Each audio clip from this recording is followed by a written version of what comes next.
Itajaí registra 2 atentados na noite desta quarta-feira. Caminhão e ônibus foram incendiados nos bairros Fazenda e Nossa Senhora das Graças. Carro é incendiado dentro do pátio do Fórum de Camboriú. Cidade é a quinta do litoral norte a entrar para o mapa dos ataques em Santa Catarina. Mais um ciclista morre no trânsito de Itajaí. Desta vez o acidente foi na rodovia Jorge Lacerda, entre uma bicicleta e uma moto.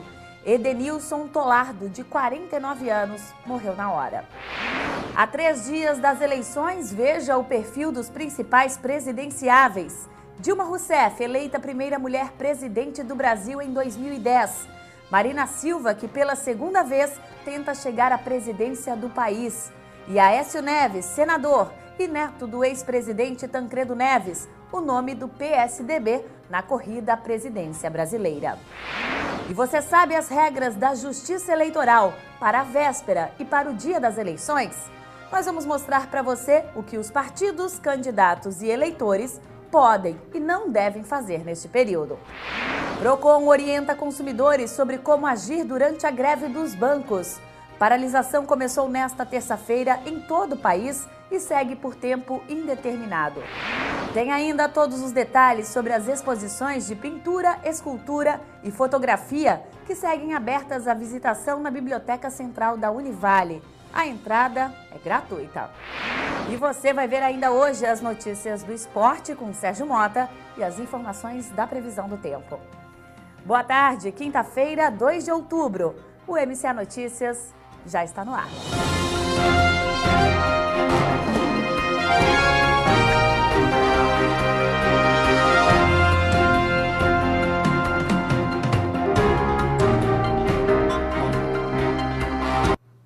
Há 3 dias das eleições, veja o perfil dos principais presidenciáveis.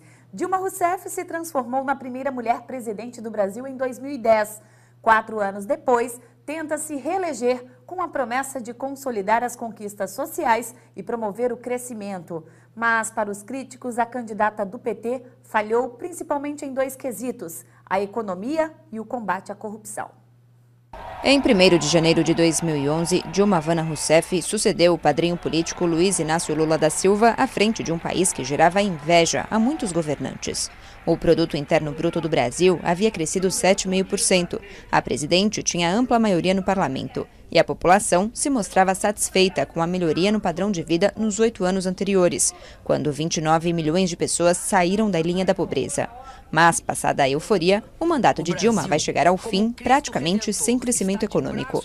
A média no período de 2011 a 2014 está em torno de 1,5% ao ano, o que leva os críticos a apontarem a candidata como a primeira presidente do período democrático a entregar o país pior do que recebeu. Empresários acusam Dilma de ingerência na economia e destacam a falta de reformas necessárias para tornar o Brasil mais competitivo. Dilma, que no primeiro ano de administração demitiu 6 ministros acusados de corrupção, tenta agora desvincular o governo do recente escândalo de pagamento de propina na Petrobras. Com a promessa de acabar com a pobreza extrema, ampliou os subsídios destinados a 50 milhões de brasileiros, destacando que cerca de 11 milhões deixaram a pobreza. Também lançou programas de casas populares e trouxe médicos de Cuba pelo programa Mais Médicos. A presidente lançou uma iniciativa de formação técnica e apresentou um projeto de bolsa de estudo para brasileiros em universidades no exterior. Mesmo assim, não conseguiu manter a popularidade, que caiu em 2013, principalmente graças à alta da inflação. Outro desafio enfrentado por Dilma foram os protestos por melhorias nos serviços públicos que levaram milhões de pessoas às ruas em junho do ano passado. Mas, apesar do desgaste, as manifestações não impediram que a Copa do Mundo de 2014 superasse as expectativas em termos de organização e infraestrutura. Filha de uma professora com um imigrante de origem búlgara, Dilma nasceu em Belo Horizonte em dezembro de 1947. A ex-guerrilheira, que foi torturada no período da ditadura, se formou em Ciências Econômicas pela Universidade Federal do Rio Grande do Sul, estado onde consolidou a carreira política. No governo Lula, foi nomeada ministra de Minas e Energia em 2003. Em 2005, assumiu o posto de ministra-chefe da Casa Civil. Divorciada, Dilma tem uma filha e um neto. Maria Osmarina Marina Silva Vaz de Lima. Esse é o nome da mulher que pela segunda vez tenta chegar à presidência do Brasil. Concorrendo pelo PSB, a candidata sempre foi ligada às causas ambientais e entrou na disputa deste ano após uma tragédia. A história de Marina começa na pequena comunidade de Breu Velho, no Seringal Bagaço, no Acre. Foi lá que ela nasceu em 1958, em uma família de 11 irmãos. Aos 16 anos, contraiu hepatite e teve de ir para Rio Branco se tratar. Na capital do Acre, ainda analfabeta, Marina abraçou a vida religiosa e começou a estudar para ser freira. Os laços com o catolicismo seriam rompidos mais tarde, quando ela abraçou a confissão evangélica. A evolução nos estudos foi rápida. 10 anos entre o Mobral e a graduação em licenciatura em História. Logo se viu envolvida em causas sociais e se aproximou do líder seringueiro Chico Mendes, que lhe enviava publicações de sindicatos de trabalhadores rurais. O primeiro cargo público que Marina Silva se candidatou foi para a Câmara dos Deputados pelo PT em 1986, mas não se elegeu. Os sucessos eleitorais de Marina começaram 2 anos depois, ao ganhar como a vereadora mais votada de Rio Branco. Em 1994, aos 36 anos, chegou a Brasília como a senadora mais jovem da história da República. Foi reeleita em 2002, com votação quase 3 vezes superior à anterior. No Senado, defendeu a importância de o governo assumir metas para a redução das emissões de gases do efeito estufa.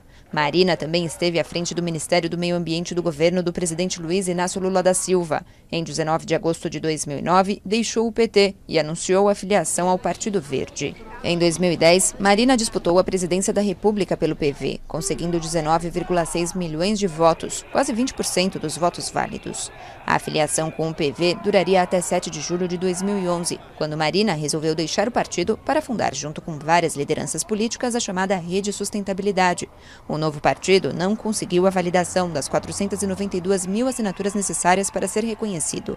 Marina apresentou, então, a proposta para uma associação programática com o PSB, feita em torno das bandeiras principais dos 2 partidos. A aproximação abriu caminho para a candidatura de Eduardo Campos à presidência com Marina como vice, mas a queda do avião do ex-governador de Pernambuco em Santos fez com que a candidata assumisse mais uma vez a briga pelo Palácio do Planalto este ano. Senador e neto do ex-presidente Tancredo Neves, Aécio Neves é o nome do PSDB na corrida à presidência do Brasil. Querido nos mercados, o candidato não encontra o mesmo apoio no povo e segue nas pesquisas em 3º lugar. Economista de 54 anos, Aécio Neves foi governador de Minas Gerais e tem fama de sedutor e festeiro. O candidato é casado com a ex-modelo Letícia Weber, que deu à luz gêmeos em junho. O mineiro ainda tem uma filha de 23 anos de um matrimônio anterior. Aécio começou na política ao lado do avô, símbolo das diretas já, Tancredo Neves, durante a campanha dele para o governo mineiro em 1981. Em 1987, elegeu-se como deputado federal pelo estado de Minas Gerais, exercendo o cargo até 2002, totalizando 4 mandatos. Presidiu a Câmara dos Deputados entre 2001 e 2002, renunciando ao cargo em dezembro daquele ano. Aécio foi eleito governador de Minas Gerais 2 vezes, 2002 e 2006. Ele renunciou ao cargo em 2010 para disputar o Senado e acabou ganhando a vaga com a maior votação da história de Minas Gerais. A campanha de Aécio para a presidência este ano critica o fraco crescimento da economia brasileira, que pelo 4º ano tem uma expansão moderada. Ele também acusa o PT pela inflação e pelos casos de corrupção. Para Aécio, tanto a adversária Dilma Rousseff e o antecessor Lula afugentam os investidores internacionais, demonizando as alianças entre capitais privados e públicos. O candidato também defende a autonomia do Banco Central e já disse que, se for eleito, nomeará como ministro da Fazenda Armínio Fraga. Mesmo tendo recuperado algum terreno nos últimos dias, Aécio está em 3º nas intenções de votos para o Palácio do Planalto, atrás de Dilma e Marina. A gente vai para um rápido intervalo e, na sequência, voltamos com uma reportagem com dicas sobre esse período pré-eleitoral. O que os candidatos, partidos e eleitores podem e não devem fazer nestes dias que antecedem as eleições 2014. E ainda hoje, aqui no MCA Notícias, Procon orienta consumidores sobre como agir diante da greve dos bancos. É um instante só e a gente já volta.